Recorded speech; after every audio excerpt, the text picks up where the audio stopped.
Hi everyone, Mark here, and I'm at the park with my dog, and I just had something that came up to my mind. And I was like, oh, this would be a good video to talk about because I realized I'm just gonna start doing videos when I'm like the inspiration or something just clicks in my head. So one thing that a lot of people know is thoughts create reality, right? So then we know that if you understand thoughts create reality, then we understand that the manifestation of your physical world originates from your inner verse. So your inner verse is your internal world. And in your inner world, if thoughts create reality, that means everything originates from your thought, right? So boom, whatever you think of.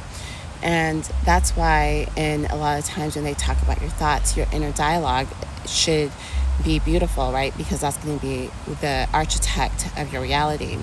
So in that sense, you should always be like positive or talking to yourself and analyze how you're talking to yourself. Because if you're like, you never do anything right, like you're creating a toxic environment for your thoughts. Therefore, you will kind of manifest a judgmental reality, right? So then if you think like you're never enough, you're going to manifest a reality where things are never enough. So in that case, you always want to just analyze how you're speaking to yourself because that's like the environment that you're manifesting, right?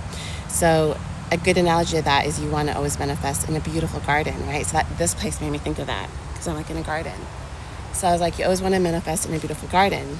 I think this is where the concept of Adam and Eve and the garden came from, because Adam was a consciousness and Eve was the subconscious, and they were in the Garden of Eden, and the Garden of Eden was beautiful because, they were in their mind, and basically the garden would represent a beautiful garden in your consciousness, right? Because you have like a beautiful flowers and bloom. That means that you're manifesting in a positive space.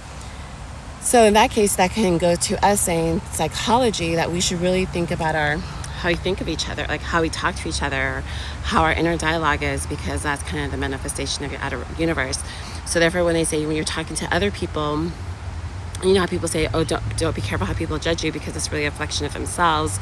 No one really knows your inner verse besides you. And so when people look at other people, they're just reflecting what they know on their inner verse, thinking that we all think the same, but we really don't think the same, right? Because I know a lot of you guys are probably looking at my inner verse like, oh, her inner verse is outstanding.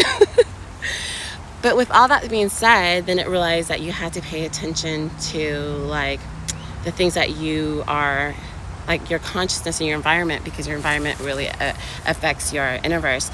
So with that being said, it made me think about like Christianity, right? Because I was Catholic, and in Christianity they say not to look at deities and do not look at idols. We're not supposed to do that.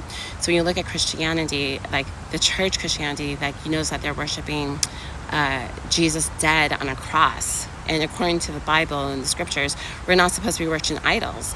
So then it makes you think like, why would first of all, we're not supposed to be worshiping idols, but they are worshiping an idol. But not only is it an idol, it's a dead God.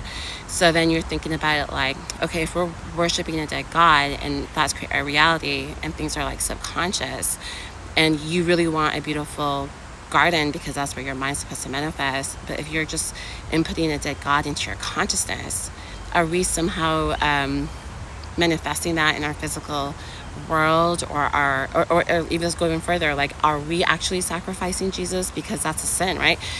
It's a sin to worship idols, but not are we sinning because we're worshiping idol? We're also sinning worshiping idols, but him being dead. Something to think about. So if you think about thoughts create reality, you have to see like, is that a ritual? And if it's a ritual, the only way you would break the ritual is to converse or talk about it or acknowledge it or put awareness to it. Because a lot of magic works when people are unconscious. So that's why it's contrary with shadow magic, because the shadow is your unconscious. So that's why wisdom and knowledge is always great for spirituality. And that's why they always say, oh, always get knowledge, always get wisdom, because the more you know, the more you can break spells. The less you know, the more the spells can work on you. So that's my video. Hope you guys like it, and I'll see you in my next.